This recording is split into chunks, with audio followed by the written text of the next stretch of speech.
여러분 안녕하십니까? 건효진의 TV 보입니까? 들립니까? 건효진입니다. 저번에 이어서 오늘은요, 제가 저번에 말씀할 때 재판 문제에 대해서 다음번에 이야기하겠다고 약속드렸습니다. 저는 오늘 내가 체포되던 당시 또 그 과정을 이야기하려고 합니다. 근데 그 과정을 이야기하려니까 딱 한 사람이 마음에 걸리는 사람이 있습니다. 누굴까요? 제가 저하고 함께 몇 년을 같이 한 제 애엄마입니다. 애엄마에 대해서 제가 이야기 안 할 수가 없네요. 참 지금도 생각하면요, 저는 그래요. 지금까지 60평생 살면서 북한에 내 김정은이한테 크게 미안한 거 없습니다. 죄 지은 것도 없고요. 근데 저번에도 말했죠. 저는 정당합니다. 자유를 찾아온 것에 대해서 저는 후회하지 않고요. 죄의식을 느끼지 않습니다. 그런데 딱 죄의식을 느낄 때가 딱 한 곳이 있어요. 제 엄마한테입니다. 그리고 지금까지 또 살아오면서 제일 미안하고 정말 사과 100번 1000번 하고 싶은 사람이 제 애엄마입니다. 어찌 대단하니까 저는 함경도 사람인데요, 항해북도에서 함경도로 시집와서 좀 마음고생도 많이 했죠. 우리 북한에서는요, 함경도 여자들이 우선이라 해서, 여러분 보세요. 북한에 김정일이부터 시작해서 중앙당 간부들, 조선인민군 장성들, 마누라들 60% 이상이 한국 여자입니다. 왜 그런 줄 아세요? 이미 한국, 옛날에 무슨 해령민이라고 이런 소리도 나왔잖아요. 그래서 그 한국 여자들이 살림살이 잘하고, 가정의 주부답다, 애들이 그렇다, 교육도 남편 공대도 잘한다, 이렇게 등등 여러 가지 그 역사적인 그런 걸 거슬러서, 그렇게 북한에서는 그 한국 여자가 제일 인기 있었어요. 그런 까닭인데, 제가 항해도에서 데려왔으니까 우리 집안에서 뭐라 했겠습니까? 또 우리 엄마, 누나 엄청 멋쟁이거든요. 안 좋아하더라고요. 제가 끝까지 고집하고 결혼했습니다. 결혼했는데, 어찌 살다 나니까 먹고도 살아야 되잖아요. 그래서 저도 정말 발버둥 쳐갖고요, 오죽했으면 저도 당에서 맡겨준 일을 내놓고, 일생 잘하자고 결심했어요. 일찍 이른 나이에 당원도 됐고, 그리고 또 열심히도 했고, 공부도 했고. 자, 당리시키는 대로 할 수 있습니까? 굶어야 되는데. 죽으면 뒤지요. 죽은 사람이 그 북한에 이런 노래 있습니다. 죽은 양반 산개만도 못하다고 합디다원. 이런 뮤지컬의 노래도 있어요. 죽은 양반 산개만도 못하다. 그렇죠. 죽으면 뭐합니까? 아무리 당에 충실해도 죽으면 뭐합니까? 먹어야 되죠. 먹고 살아야 됩니다. 그래서 저도 이것저것 하다가, 또 남자들이라는 게 그렇잖아요. 이렇게 일단 시작하면, 이렇게 재미하는 게 있습니까? 젊었으니까. 지금 30대니까, 통 크게 나갔어요. 그러다 나니까, 돈 때문에, 북한에서 제일 싫어하는 계급교양, 또 그 계급 투쟁이 전초선에 앞서서야 될 내가, 라진시에 나갔다가 중국 사람을 만나서 돈을 주겠다, 친척을 찾아달라, 내 이름은 공개할게요. 조선족 강충군이 저한테 돈 2000불 줍니다. 2000불. 북한에 한번 생각해 보십시오. 2000달러. 달러 20장 가지는 거 작습니까? 받고, 내 정진시에 나가서 김송춘이라는 사람을, 우체국에 근무하다 은퇴한 사람을 찾아서 데려다 줬어요. 그게 국군 포로인 줄 내가 어찌합니까? 조선족이 친척을 찾아서 돈을 주면은 좀 도와주겠다 하니까 나도 얻어먹고, 그러니까 제가 물론 찾는 데는 당 권력을 조금 이용했어요. 예. 그렇지 않으면 뭐 찾을 수가 없는 거예요. 그것 때문에 저는 정치범 취급받았어요. 처음에는 정치범 취급받았어요. 뭐 부칙 50조 장군님 대건의 대저 건의훼손? 아니 내가 무슨 김정일이 대저 건의 왜 훼손했습니까? 예. 그런데 그 문제는 그 조선족이 대한민국하고, 예, 대한민국도 여러 번 왔다 갔다 하고 여기서 북한 포로로 찾아줄 때 대한 그런 장사라는 사람이, 예, 북한 나온 걸, 예, 근데 북한 보이부가 바보입니까? 그 사람이 일거일동을 다 추적해서 다 지금 촬영하고 있어요. 그 사람이, 예, 중국 세관 들어올 때, 예, 세관 들어올 때부터 촬영이 다 돼 있어요. 라진시에 와서 그 사람이 남산여관 204호실에 체류하고 있을 때 다 촬영됐습니다. 바보 같은 내가 그 돈을 받았다고 해서 그 사람을 데리고 남산여관 204호실에 가다 넘겨줬죠. 다 촬영됐습니다. 빼도 각도 못하지 내가 뭐 할 말 있습니까? 예. 여하튼 조금 제가 차츰차츰 이 경위에 대해서 또 근데 여러 분들이 듣는데 보는데 저는 이런 문제에서 거짓말하면 안 되죠. 예. 안 합니다. 예. 그런데 이런 과정에 제가 뭐 체포돼서 긴 세월, 그것도 북한에서 부류장, 여기 구치소? 야, 말이 안 나가죠. 내 이렇게 말하면 아마 대한민국, 예, 뭐 추소자들 하면 저를 때려주기도 할 거예요. 예. 그런데 이미 내가 대한민국 교도소 한 20여 개 다니면 제가 할 말 다 했어요. 여기 뭐 구치소 가보니까, 교도소 들어가 보니까 참 맞아 죽더라도 할 말 할게요. 나 그렇게 살 것 같으면 일생 동안 감옥에 있겠어. 예. 야, 여러분들 여기 우리 북한의 인권 유린에 대해서 수감됐다 고생하신 분들이 나와서 말씀하잖아요. 부풀린 거 하나 없어요. 사실은 그 법리다. 왜? 대한민국 국민들이 그걸 듣는 사람들이 이해를 할까요? 그래서 지금도 말하기 조마조마합니다. 오히려 그 현실보다 좀 더 느긋하게 이야기하는 거예요. 저는 그 부류장에요 1년을 있었습니다. 원래요 부류장이라는 게 9일입니다. 9일. 9일이면 그 사람이 구속돼야 되겠지 구속 안 돼야 되겠지. 예. 안전위원회라는 게 시군에요 7명이 안전위원회예요. 비서처 말하자면 중앙당 비서국에서 승인한 사람들이에요. 거기에 무슨 책임비서, 조직비서, 행정위원장, 검찰서장, 보위부장, 조직부장, 예? 그 다음에 행정부장 7명입니다. 여러분들 아실 분들은 아실 거예요. 이게 비서처입니다. 예. 여기서 결정돼서 이 사람을 구금할 것이냐 아니면 이 사람을 그냥 내보낼 것이냐 결정하는 거예요. 근데 저는 거기서 결정 뭘로 됐겠습니까? 엄중하니까 출당 구금. 야, 제가 깜빡 속았죠. 예. 시당위원회, 예, 청지시당위원회 검열위원회에서 나와서 저를 담화한답니다. 저는 뭐 그래 후보당 정당원에서 후보당원으로 내려놓겠지. 후보당 책벌로 주면요 1년 동안 후보당원 생활하다 다시 정당에 입당할 수 있어요. 그래서 저는 후보당에 내려놓겠지 하고 또 제 무슨 매부나 형이나 뭐 도당 시당 권력기관이 있으니까 저는 조금 안심했어요. 그런데 뭐겠어요? 동무 잘한 거 인정하냐? 예, 인정합니다. 동무 앞으로 그러지 말아야지. 네. 앞으로 고치세요. 나갑니다. 그 다음에.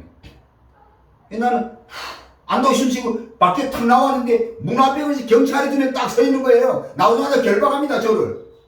내가 뭐라 했겠어요? 왜 결박하나? 여기는 김일성, 김정일이 배지도 달았잖아요. 왜 결박하나? 이제 애들이 당황한 거예요. 왜? 나는 당일군이잖아요. 왜 결박하다가 아차 하고 다시 뛰어가서 방 열고 전화합니다. 그럼 휴대폰 없잖아요. 그때는. 전화해서 어디다 물어봤냐? 시당 검열위원회에다 물어본 겁니다. 이 사람이 어떻게 처리됐냐? 출당이다. 그러니까 얘가 뭐라는 줄 아십니까? 경찰이, 여기는 말하는 간수 거예요, 간수. 거기는 개호입니다. 얘 탁 놓더니 내보고, 야, 이 새끼야, 그러는 거예요. 야, 태어나서요, 제가 이 새끼 소리 그때 처음 들었어요. 야, 이 새끼야, 너 출당이야. 그냥 결박에 들어갔어요. 야, 앞으로 내 구체적으로 그림을 그려가며 표현할 겁니다. 그 문제를. 여하튼 들어갔어요. 그때 그 9일 동안 그 썩은 마룻바닥에 앉아서 그 똥내를 맡으며 네 앉아 있는데 결국 올 곳이 왔죠.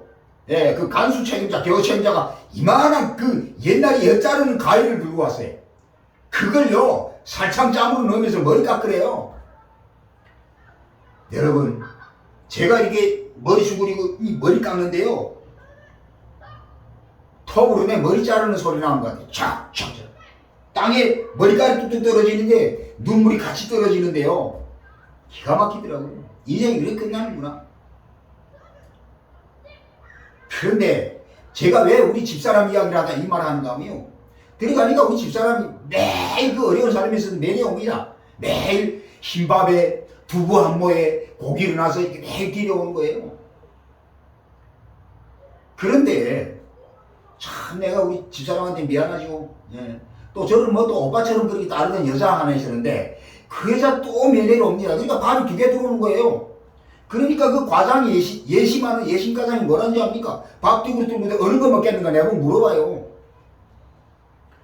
그래서 제가 그래도 조금이나마 양심이 있다고 제가 집사람이 해준 걸, 물론 이 짝 도시락이 더 맛있고 그 가지수도 많았을 수도 있을 것 같아요. 네, 이거 먹겠다 그랬어요. 그러니까 이거 삐졌어요. 예, 할 수 없지 뭐. 그래 정말 그때로부터 제가 구리장에 있다 나니까 그 썩은 내 나는 구리장에 최연장자로 1년을 앉아 있었어. 몸무게 얼마인지 압니까? 내가 몸무게 38kg 나갔어. 일어서지 못해서 담벼락을 이렇게 짚고 일어서 휘청거리고, 아무리 먹어도 이 심리적 고통을 이기지 못합니다. 그저 온몸에 이가 확실하고 그저 손을 넣어서 잡으면 이야. 근데 딱 이를 잡아서 마루에다 소리만 나면 그 간수가 왔다 갔다 하다 온 감방 다스였으면 다 일어나서 2시간 동안 pompu하고 처벌받아요. 이러면 안 되면 못 잡아. 이를 어떻게 잡는 줄 아십니까? 소리나 못 잡고 손으로 눌러요. 이렇게. 이가요 사람 피를 엄청 잘 빨아먹어서 이렇게 큽니다. 그러면 매일 들어와서 이 새끼들이 들어와서 야, 이 잡아라 하면 옷 벗으며 제일 못 잡은 사람이 300마리야. 여러분 생각해 보세요. 이거 사람이 사람으로서 겪고 사람이 표현할 수 있는 말입니까? 이렇게 내가 집사람한테요 미안하고, 그런데 나는 왜 죽을 길을 갈 때마다 우리 집사람한테 말을 못할까요? 목이 메서 말이 안 나가는 거예요. 그러다가 눈보라 맹행 부는 12월 17일 날 제가 재판 받을 때 운동화도 신발도 구멍 다 난 거 양말도 못 신고 그 몸무게 40kg도 안 나가는 몸무게 수갑 차고 재판장에 갔는데 엄마, 집사람, 누님 다 나왔어요. 우리 엄마가 뭐라는 줄 압니까? 내 손에 당신이 꼈던 장갑을 벗어서 그 수갑차 내 손에 끼워주면서 딱 한마디 말씀하셨어요. 내가 15년 받고 가는 날, 야, 네 오는 날까지 내 죽지 않으마. 이게 우리 엄마 말이에요. 그런데요, 돌아서서 우리 집사람이 울고 있는데 집사람 봤는데 어찌 집사람만 보면 목이 메서 말 한마디도 못 나가는, 안 나가. 그냥 하고 트럭에 올라탔어요. 그거 또 탈북하자 결심하고 집을 떠나는데 12월 6일 날 집을 떠나는데 어머니, 집사람, 우리 아들 둘 중에 한 명은 지금 한국에 와 있잖아요. 내가 앉혀놓고 말했어요. 어머니, 내가 두만강에 잠깐 출장 갔다 올게요. 혹시 1월 1일에 설날에 못 들어오면 좀 늦어질 수도 있습니다. 이렇게 엄마한테 거짓말했어요. 한국 간단 말 못했어요. 정확히 한국 가는 거 아니잖아요. 두만강 넘잖아요. 가다 죽겠는지 살겠는지 모르겠는데 엄마 보고 내가 간단 말 못하잖아요. 또 두만강까지 가는 시간에 누가 잘못 말을 해서 칠포당하면 어떡하겠어. 말 못해요. 어머니고 우리 집사람 보고요 한마디도 말 못했어. 여보 미안해. 왜 갑자기 이런 말 나가더래. 여보 미안해. 애들 때리지 마. 이거 말이 됩니까? 우리 집사람이 애들 안 때려요. 근데 이 말밖에 못해. 그 다음 목임에서 말이 안 나가는 거예요. 그 나왔습니다. 근데 다시는 이 집에 못 들어간다고 생각하니까 다시 돌아보게 되더라고요. 출입문을. 그렇습니다. 결심했으니까. 남자의 결심이잖아요. 10m, 20m 멀어지니까 마음이 좀 내려가요. 그 길로 걸은 길이 오물입니다. 대한민국까지 연결됐어요. 그러니까 제가 언제 한번 제 집사람한테 미안하다 말 못해요. 한국에 나와서 하나원 졸업하고 집 받아서 서울에 동대문 받아요. 집에 탁 들어오는 순간 중고 TV를 천주교에서 계단에 탁 틀었는데 수상한 삼형제 나오는 겁니다. 그 보는 순간 우리 집사람 생각나서 내 안으로 문 걸고요. 앉아서 애들처럼 발버둥 맺는 눈물을 흘려봤어요. 너무 미안해서. 여기 한국에 오니까 뭐 여자들한테 사랑한다. 무릎 꿇고 말이 볼 때마다.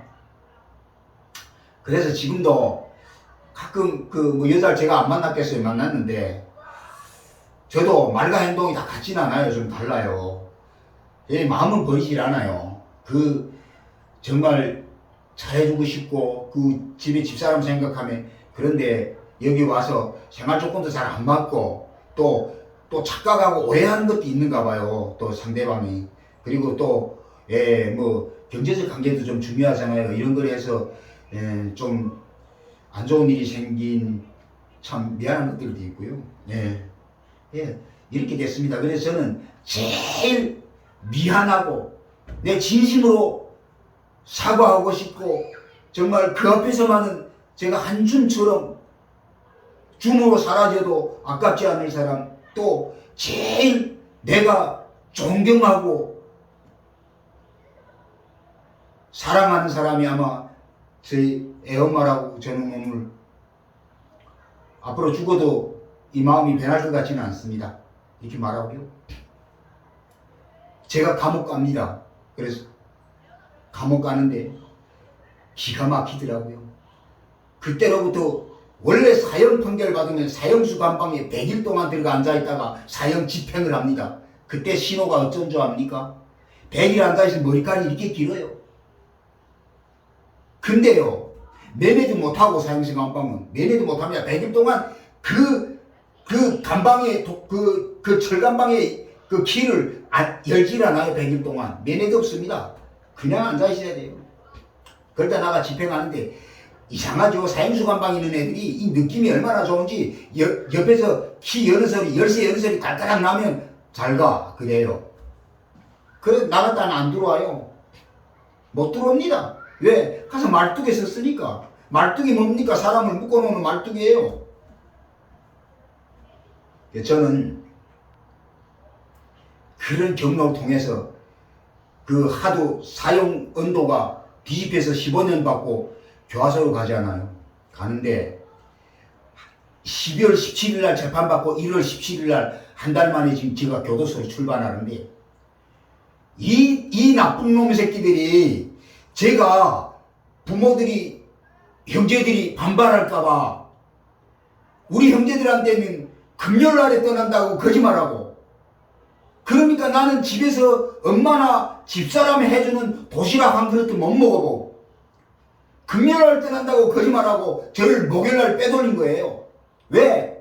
저하고 같이 라진실에 들어가고 저하고 같이 생경 장사를 하던 사람들이 다 뭐냐? 다 경찰관들이 다 대위 이상 3명. 내가 오늘 다 공개할 거야, 앞으로. 앞으로는 점점 나만의 장공개혁 이름 다 공개할 겁니다. 이게 권력 애들하고 저하고 붙었잖아요. 같이. 걔들이요, 별 배 달고도 저한테 지동동지. 왜? 나한테서 돈이 나오니까. 그러던 애들이 일단 제가 체포되니까 다 저한테 있어. 그리고 얘들은 처벌해야 되겠으니까 얘들은 별 하나씩 떼버린 강등. 대위에서 상위, 대위에서 중위, 저는 사형. 개새끼들이지, 개새끼들. 그런데 그들 뜻대로 안 되고 제가 15년 받고 가잖아요.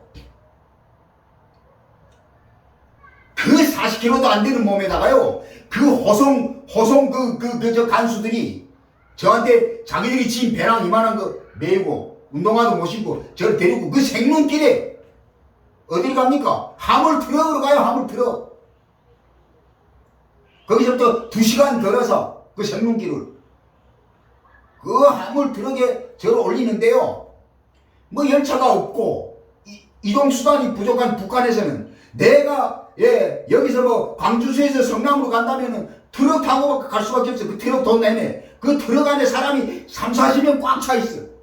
근데 거기 저를 올려놓으면 제일 앞에다 세워놓고 무장경찰 2명이 총 메고 딱 지키는 거예요. 그러니까 아줌마들이 뒤에서 나는 이렇게 안고 막 다짐에 혀를 차요.